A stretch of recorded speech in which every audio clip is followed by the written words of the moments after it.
الإسلام وأرشدنا للإيمان وأنزل هذا القرآن الكريم بالبرهان وأرسل لنا أفضل الرسل بأفصح اللسان فله الحمد والشكر على هذه النعم العظيمة والآلاء الجسيمة والصلاة والسلام على خير خلق الله وخاتم رسول الله الذي قال ما اجتمع قوم في بيت من بيوت الله يتلون كتاب الله ويتدارسونه فيما بينهم إلا نزلت عليهم السكينة وغشيتهم الرحمة وحفتهم الملائكة وذكرهم الله في من عنده وعلى آله وصحبه ومن اهتدى بهديه وبعد. فقد وقفنا في الدرس الماضي عند قوله جل وعلا من سورة البقرة: سيقول السفهاء من الناس ما ولاهم عن قبلتهم التي كانوا عليها قل لله المشرق والمغرب يهدي من يشاء إلى صراط مستقيم. فلنبدأ من هنا. أعوذ بالله من الشيطان الرجيم. سيقول السفهاء من الناس ما ولاهم عن قبلتهم التي كانوا عليها قل لله المشرق والمغرب يهدي من يشاء إلى صراط مستقيم. وكذلك جعلناكم أمة وسطا لتكونوا شهداء على الناس ويكون الرسول عليكم شهيدا وما جعلنا القبلة التي كنت عليها إلا لنعلم من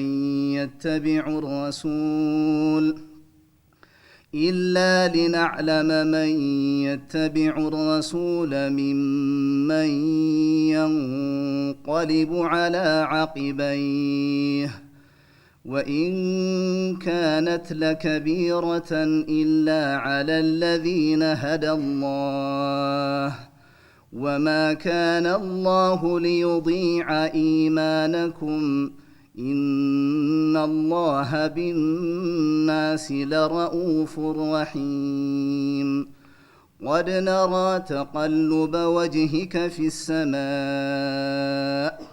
فلنولينك قبلة ترضاها فول وجهك شطر المسجد الحرام وحيث ما كنتم فولوا وجوهكم شطره وإن الذين أوتوا الكتاب ليعلمون أنه الحق من ربهم وما الله بغافل عما يعملون.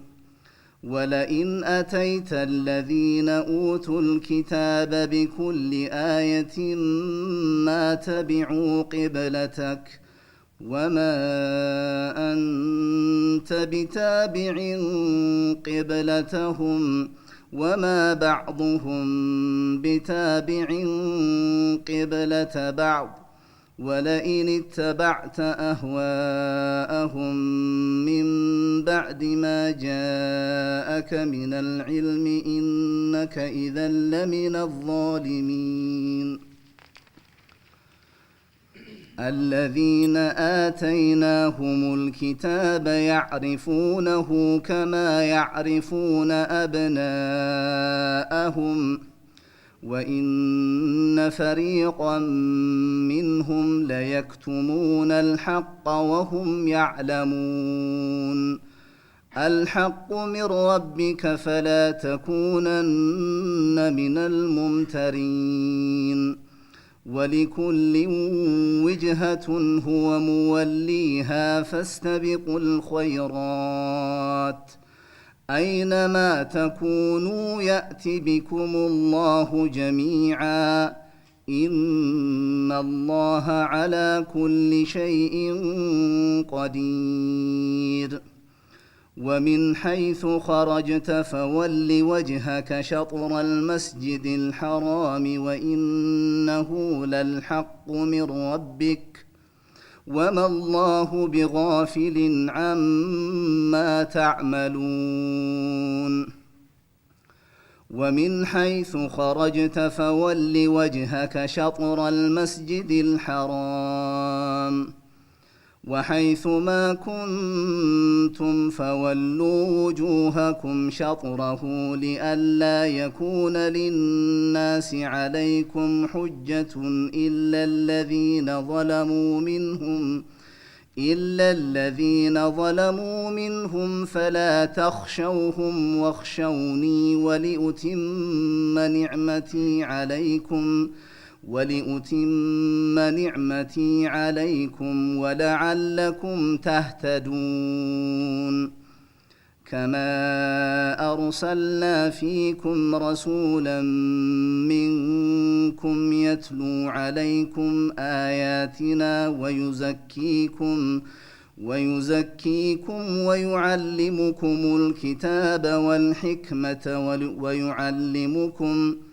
ويعلمكم الكتاب والحكمة ويعلمكم ما لم تكونوا تعلمون فاذكروني أذكركم واشكروا لي ولا تكفرون يا أيها الذين آمنوا استعينوا بالصبر والصلاة إن الله مع الصابرين.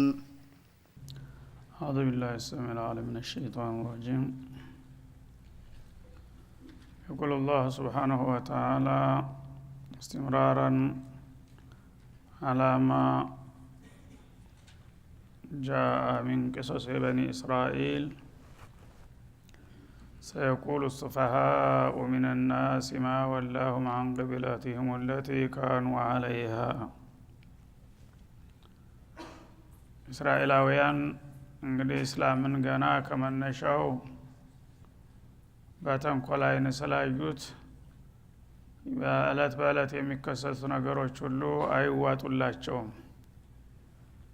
ስለዚህ በጀመሩት መንገድ ማጥላላትና ማንቋሸሽ ልማድ አድርገው በመያዝ ስለ ቂብላ ጉዳይም በተደረገው ለውጥ ትችት ስነዘሩ ለዛ ለትችታቸው መልስ ነው የመጣው።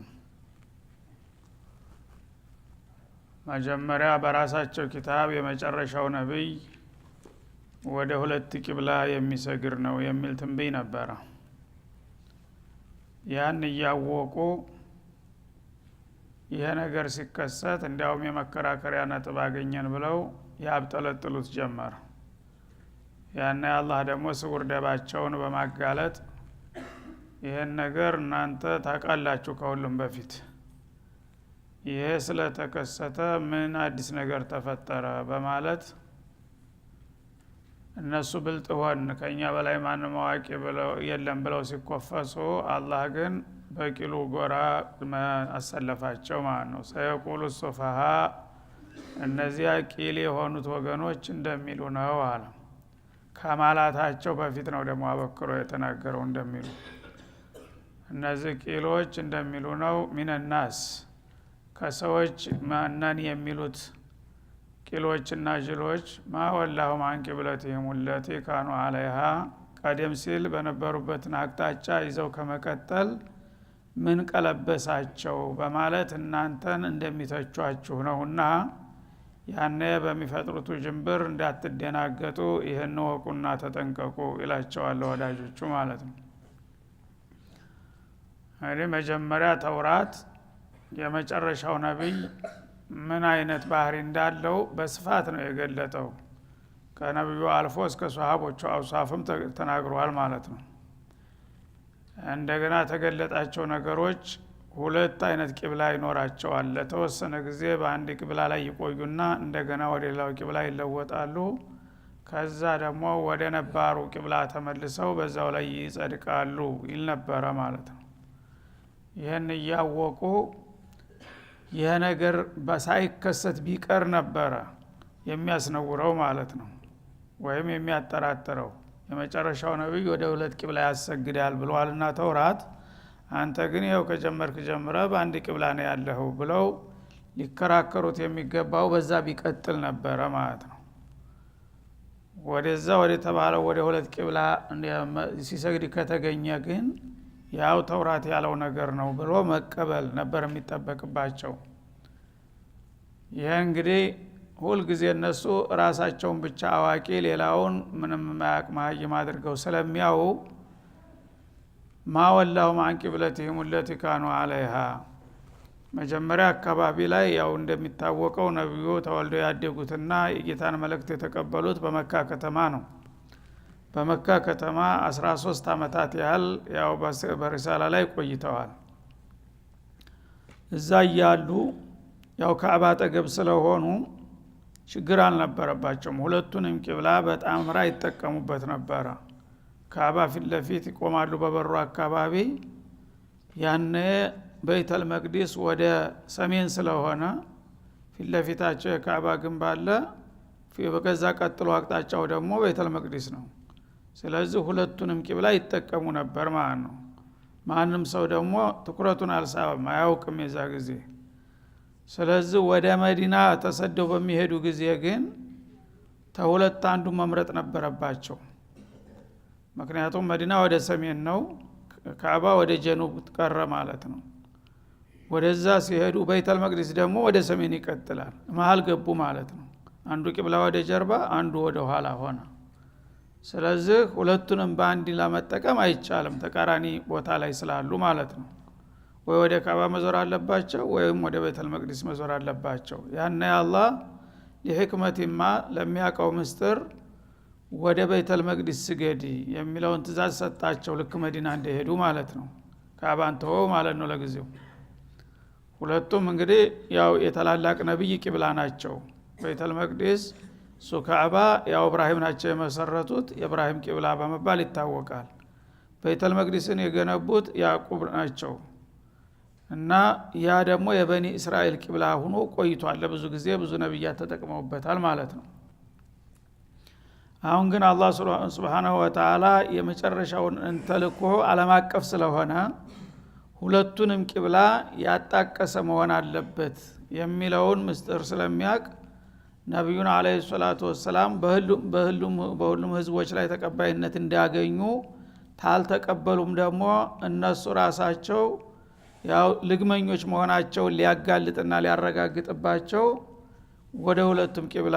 እንዲጠቀሙ አዘዘ ማለት ነው እና ልክ ሂጅራ እንደሄዱ ወደ በይተል መቅዲስ ስገድ አላቸው ከማፊ ሶሂህ አልቡኻሪ ኢብኑ አባስ እንደሚያወሩት ለ16 ወይም ለ17 ወራት ያህል ማለት ነው ወደ በይተል መቅዲስ የሰገዱት 16 እስከ 17 ወራት ያህል እዛ እንደሄዱ ወደ በይተል መቅዲስ ሲሰግዱ ሲያው በመዲና ዙሪያ ያሉት የይሁዳ ብሔረሰቦች ተደሰቱ ለጊዜው ዋናውም የተፈለገው ይሄ ነው ማለት ነው እና ይሄ ሰውዬ የኛን ቂብላ አከበረ ስለዚህ እሱ ጋር መጣላት አያስፈልገንም ያው ተውራት እንዳለው ነው እንዲሉ ነበረ የተፈለገው ማለት ነው እና እጅሬ ግን መጀመሪያ ወደ እነሱ ቂብላ መሄዳቸውን ሲደሰቱ ተንኮል እንደገና ሌላ ነገር ፈጠሩ ማለት ነው እነ الرجل استقبل قبلتنا وسيقبل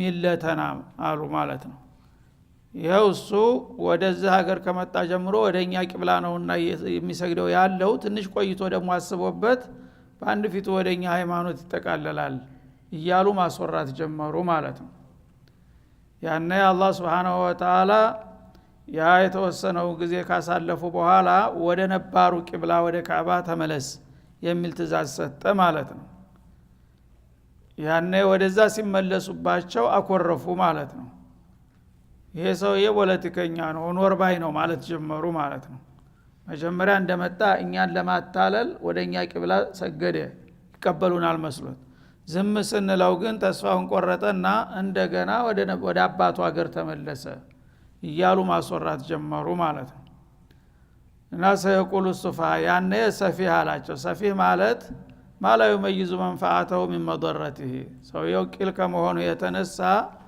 ጥቅሙን ከጉዳቱ የማይለይ ሰው ወፈፌ አቅል የሌለው ሰው ሰፊህ ይባላል ማለት ነው። ስለዚህ እነዚህ በጣም ሊቅነን የሚሉትን ሰዎች አላህ በወፈፌነት ፈረጃቸው ማለት ነው። ለምን እያወቁ እንዳላወቁ በመሆናቸው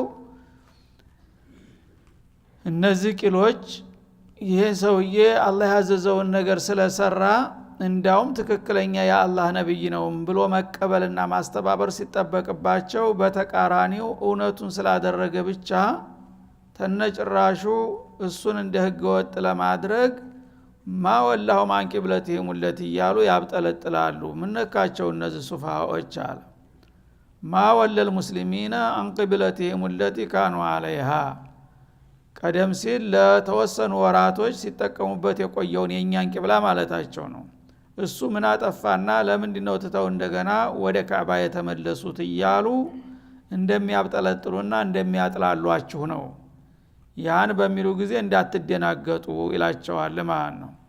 መልሱ ላተነሳው ጥያቄ ቁል ሊላሂል መሽሪቁ ወልመግሪብ በመሰረቱ ምስራቁም ሆነ ምዕራቡ እኮ የአላህ ነው፣ ሁሉም አቅጣጫዎች ማለት ነው።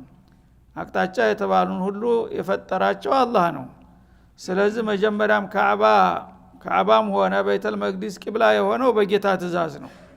አሁንም ደግሞ ሰሜኑንና ደቡቡን ተወውና ወደ ምስራቅና ወደ ምዕራብ ዙር ቢልስ ምን ችግር አለው? ሁሉስ የጌታ ግዛት አይደለም እንዴ? አለ አላህ Subhanahu Wa Ta'ala። እና እንግዲህ የአላህ ጧዓ ነው ጌታ ስላዘዘው ነው ማለትን ትተው ያወቁ ተናንተና የካዕባን ትቶ ወደኛ መጣ። ወደኛ ሲመጣ በፖለቲካዊ ሲስተም እኛ ጋር ለመግባባት እንዲመቸው የእናንተን ቂብላ መርጨዋለሁኝ አለን።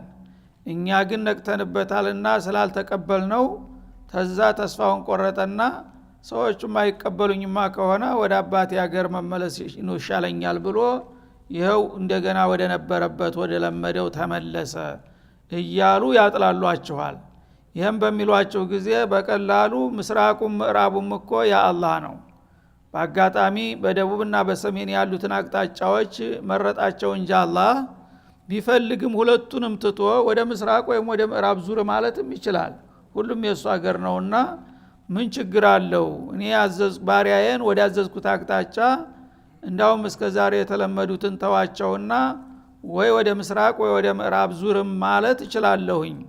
ይህን ማለት የዘንግተው እንደገና ማወላሁ ማንቂብለቱም ለቲ ካኑ አለይሃ ያሉ የሚያብጠለጥሉት ይልቁንስ እነሱ ምን ነካቸው? አለ አላህ Subhanahu Wa Ta'ala። የህዲ መን የሻ ኢላ ሲራጥ ሙስተቂም ተባሮቹ የሻ የፈለገውን ሰው ወደ ቀጥተኛው አቅጣጫ ይመራል። ስለዚህ መጀመሪያም ወደ ካዕባ እንዲሰግድ ያዘዝኩህ እኔ ነኝ። የዛን ጊዜ እሺ ብለህ ትእዛዙን አክብረሃል። እንደገና ወደ ቤተል መቅዲስ ዙርም ስልህ እሺ ብለህ ወደዛ ሄደሃል። እንደገና ወደ ካዕባ ተመለስ ሲባልም እሺ ብለህ ተመልሰሃል። ይሄ ሁሉ ምንድነው ምክንያቱ? የጌታ ትእዛዝ መከበር ስላለበት ነው ዋናው ነገር። የአንድ አቅጣጫ ሱስ አይደለም ማለት ነው። ወይም የተወሰነ አቅጣጫ ማምለክ አይምሰላቸው እና ቦታው አላህ Subhanahu Wa Ta'ala ስለመረጠው ነው እንጂ ምን አለ ጌታ ተመረጠው ወደዚህም ዙር ቢለኝ ወደዚህም ዙር ቢለኝ የጌታ የታዛዥ ነኝ ማለት ያስነውራል ወይ ነው። እና አላህ ከባሮቹ የፈለገውን ማለት አንተንና ኡመቶችህን ሌሎቹ ያልታደሉትን እድል ሰጥቷቸውና መርቷቸው ነውና ወደ ታዛዛችሁትም ዞሩት። ይሄ ደግሞ ያስደንቃል እንጂ የሚያስነውር አይደለም። ስለዚህ ሁሉም አቅጣጫ የአላህ ነው። ትናንትም ዛሬም ምናልባትም ካስፈለነገም ወደ ፈለገው አቅጣጫ ጌታ ካዞረን የሱን ትእዛዝ መቀበልና መከተል ነው ተግባራችን ብለህ መልስላቸው ይላል ማለት ነው። ወከዛሊከ ጀዐልናኩም ኡመተን ወሰጧ በቂብላ ነጽነት እንደሰጠናችሁ የይሁዶች የጥላቶቻችሁ ተቀጥላ ሳትሆኑ ራሳችሁን የቻለ የራሳችሁ ታሪክ እንዲኖራችሁ ወበቂብላችሁ ራሳችሁን እንዳስቻልናችሁ ሁሉ እንደዚሁ በተጨማሪ ጀዐልናኩም ኡመተን ወሰጧ ኺያረን ዑዱላ መካከለኛና ምርጥ የሆናችሁ ህዝቦች አደረግናችሁ ይላል አላህ Subhanahu Wa Ta'ala። እና ወሰጥ ማለት አንደኛ ያው ቃሉ እንደሚያመለክተው መካከለኛ ማለት ነው። መካከለኛ የሆነ ሰው ሚዛናዊ የሆነ ጉዞ የሚጓዝ ማለት ነው፣ ወደዚህም ወደዛም ሳያጋድል። እንደገና ምርጥ ፉዶላ ማለት ነው ወሰጥ ማለት። አላህ ኸይረ ኡመቲን ኡኽሪጀት ሊናስ እንዳለው አላህ ከፈጠራቸው ሁሉ ፍጥረታቶች መካከል በዚች ምድር ላይ ለሰው ልጆች ጥቅም የቆሙና የተባረኩ ህዝቦች ካሉ እናንተ ናችሁ በዚህ ደረጃ የተሰየማችሁት። እንግዲህ እነሱ መቆጣታቸውና ማኩረፋቸው ካልቀረ በአንድ ፊቱ ቁጭ እንዲበዛላቸው ስለናንተ የሰጠሁትን ማዕረግም ጭምር እገልጣለሁ እዚህ ላይ ይላል። አሁን በቂብላ ለምን ነፃ ሆናችሁ ለምን እኛ ጥገኛ ሳትሆኑ ቀራችሁ ብለው አይደለም ይቅነዘነዙት። ይሄ ብቻ አይበቃም፣ እንዳውም እናንተን ኸይረ ኡማ አድርጋችኋለሁ፣ ምርጦችና መካከለኞች ሁልጊዜ ሚዛናዊ የሆነ ጉዞ የምትጓዙ ጤናማ ህዝቦች አድርጌም ሰይሜያችኋለሁኝ። ይህን ሲሰሙ ደግሞ የበለጠ አንገበግባቸዋል ማለት ነው። ለምንድነው ይህን ያደረግነው? ሊተኩኑ ሹሃዳ አለናስ የውመል ቂያማ ወደፊት በህዝቦች ላይ ሁሉ እንድትመሰክሩ ነው። ዑዱለን ኺያራ መካከለኞችና ምርጦች ያደረኳችሁ ለቃለ ምስክርነት ብቁ እንድትሆኑ ነው ይላል ማለት ነው። ወየኩን الرسول መልእክተኛችሁ ደግሞ እንዲሆን ነው አለይኩም በእናንተ ላይ ሸሂዳ መስካሪ ሙዘኪ ማለት ነው። ብቃታችሁን የሚመሰክር ማለት ምንድነው? እንዳውም አሁን እነሱ ከኛ ጉያ ከኛ ተቀጥላነት ተነጥለው ለምን የራሳቸው ቂብላ አላቸው በለጡን ብለው አይደለም እንደዚህ የከነከናቸው። ባይገርማችሁ እቅጩን ልንገራችሁ፣ እናንተን ኡመተል ኢስላምን ምርጦችና ተሁሉም የተሻላችሁ ፍትሃዊ ትክክለኞች አድርጊያቸዋለሁኝ፣ በዚህ ማዕረግም መበለጣቸውን ንገሯቸው ይላል ማለት ነው። ይህን ያደረግነው ደግሞ የውመል ቂያማ የሁሉም አለቃ መሆናችሁን ስለማረጋግጥበት ለዛ ቅድመ ሁኔታ ማመቻቻ ነው ይላል ማለት ነው። የውመል ቂያማ ሲሆን ኡመቶች በሙሉ ይነሳሉ፣ በየነብያቸው ስር ተኮልኩለው ጌታ ፊት ይቀርባሉ ለጥያቄ ማለት ነው። እና እያንዳንዱ ኡመት የገሌ ኡመት ነብይ ልኬላችሁ ነበረ በወቅቱ ለምንድነው እሱን ያልተቀበላችሁና ያልተከተላችሁ ሲላቸው ማጃአና ሚን በሺሪ ወላ ነዲር ይላሉ። ሌላ ቦታ እንደሚለው ቁርአን ጭራሽ አይናቸውን አጥበው ነብይ የሚባል አስጠንቃቂም አበሳሪም አልመጣም፣ ይሄ ምን ነብይ ነው? አረኛ ማንም የመጣልን የለም ብለው ይክዳሉ ማለት ነው። ይሄን በሚክዱ ጊዜ የመጀመሪያው ባለ ታላቅ ሸሪዓ የነበሩት ነብዩላህ ኑህ ናቸው። እሳቸው ይካዳሉ። ስንት አመት ስንት ዘመናት የለፉት ሰውዬ ስንት አመት ነው እሳቸው በዳዕዋ ላይ የነበሩት? 950 አመት የደከመው ሰውዬ ማጃአና ኑህ የሚባል ሰው ዛሬ ገና ሰማን ይሏቸዋል። ጭራሽ አናውቀውም። ሱብሃንአላህ የለመደ ልማድ እንግዲህ እዚህ ሲገረው እንደከረሙ እዛ ደግሞ በአላህ ፊት ተነጭራሹ እኛ ኑህ የሚባል ነገር ሰው አንድ ሰው ማይተን አናቅም፣ መጥቶም የነገረንም ያስተማረንም የለ ይላሉ። ያኔ አላህ ኑህን ሱብሃነሁ ወተዓላ አንተ ሰውዬ ልክ አደራ ለህዝቦች መልእክቴን አድርስ ብዬ ነበረ፣ አሁን ሰዎቹ ግን ምንም አናቅም እሱ የሚባል ሰው ስሙንም አልሰማነው ይሉሃል፣ እንዴት ነው አላደረስክም እንዴ ይላል እያወቀው ማለት ነው። ኧረ እኔ አድርሻለሁኝ፣ ምን ምስክር አለ ማስረጃ አምጣ ይላል። እሱ ዳኛ ነው እንግዲህ ዳኛ ሌላ ምስክር አምጣ ነው ያ ቃል። እሱ ግን ሰዎቹ ክደውሃል፣ ተቃዋሚ ናቸው፣ ምስክር ማምጣት አለበት፣ አላመጣ ግን እንዳላደረስክ ልትሆን ነው ይላቸዋል ማለት ነው። ያኔ የአላህ ረሱሎች ቀልጣፋ ናቸው። እኔ ምስክር አለኝ ካስፈለገ ከበቂ በላይ ምስክር አለኝ አሉ። ማን አለ ሲሉ መሐመድና ኡመቱ። እንዴ ከየት ወደ የት አሉ ሰዎቹ ደግሞ ይሄውላችሁ አወናባጅ መሐመድ የሚባል እኛ በእኛ ዘመን ሰምተንም አይተንም አናቅም፣ የሌለ ሰው የማያቀን ሰው እንዴት በእኛ ጉዳይ ሊመሰክር ይመጣል ብለው እንደገና አሁንም ክርክራቸውን ይቀጥላሉ ማለት ነው። ያኔ አላህ እኛ መቼ እንደመጣ አይደለም የምንጠይቀው፣ በህጉ መሰረት አንድ ለምስክርነት የተጠራ ወገን በማንኛውም መንገድ ለዛ ነገር ዕውቀት ካለው መረጃ አለኝ ካለ የሚከለክለው የለም። እኛ ከዘመኑ ምን አለን ከቦታው ምን አለን፣ በፈለገው መንገድ ግን እኛ ማወቁን አለማወቁን እናጣራለን። ምስክርነት የተጠራን ሰው ይሄ ነገር ታውቃለህ ወይ ነው እንጂ ምንለው መቼ መጣህ ማለት አያስፈልግም ይላል ማለት ነው። በዛ መሰረት እንግዲህ የምስክርነት ሂደቱ ይቀጥላል ነው። ሌሎችም ነብዮች እንደዛው ይቀጥላል። هذا وصلى الله وسلم على النبي ቀጣውን በሚቀጥለው እንመለስበታል